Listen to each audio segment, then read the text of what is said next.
So in addition to that 2023 video I mentioned on friendship breakups, there's been loads of Twitter threads with templates for things like how to say no to social plans. So one particularly viral thread from 2019 advises readers who apparently want to cancel on a friend that is expressing some sort of emotional need to say, hey, I'm so glad you reached out. I'm actually at capacity / helping someone else who's in crisis / dealing with some personal stuff right now, and I don't think I can hold appropriate space for you. Could we connect, brackets, later date or time instead / do you have someone else you could reach out to? Now, I'm not saying that it's like never appropriate to take a step back or do less for others or protect your own emotional well-being.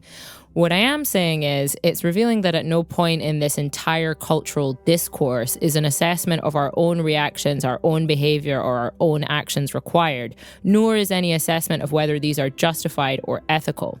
For mainstream therapy speak, then, the question is not like, why do I feel this way?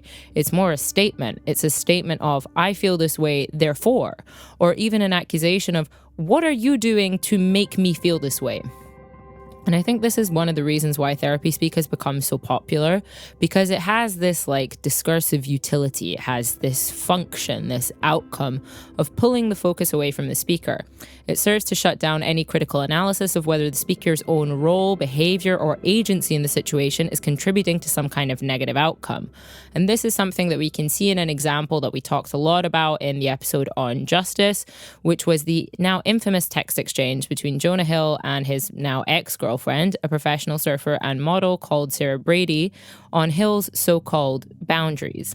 So these included several definitely reasonable and proportionate boundaries that were all conveniently centered on things Sarah should not do, like surfing with men, reminder that Brady is a professional surfer, boundaryless, inappropriate friendships with men, neither what constituted boundaryless or inappropriate was defined, by the way, modeling, bearing in mind Brady was also a professional model, and posting pictures of yourself in a bathing suit, again, reminder that she was a professional surfer, and my personal favorite, friendships with women in unstable places from your wild and recent past.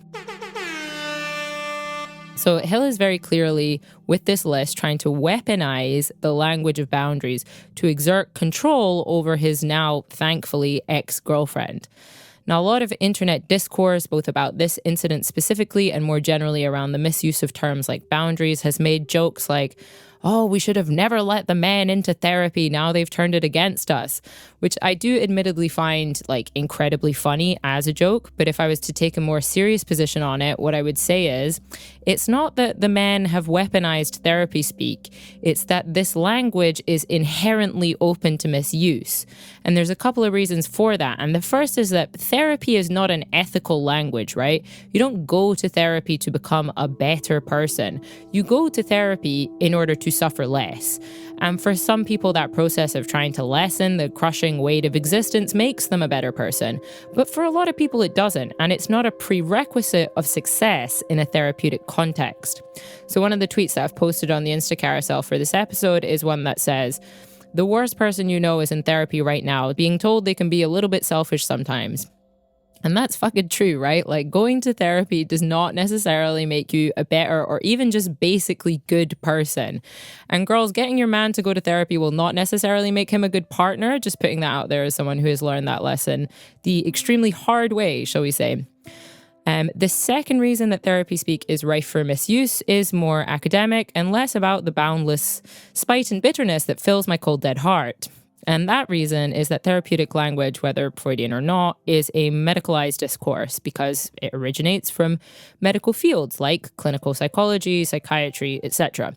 And as such, borrows from the authority of medicine itself. Now, a philosopher that we've spoken about quite a lot on this show, particularly in the episode on community, is Michel Foucault, and he has written extensively about the power dynamics that surround medical language. So in the 1960s, Foucault coined the term the medical gaze to describe the power dynamic that's occurring when we're using diagnostic language. He argued essentially that the speaker who is making the diagnosis is objectifying the patient, and he meant that in the very literal sense, that the person making the diagnosis comes to view the person that they are diagnosing not as a human being, but as a physical object upon which the various symptoms of the disease are displayed for those with a trained medical eye, for those who are well versed in medical language. And this part was like key to the oppressive nature of the medical gaze.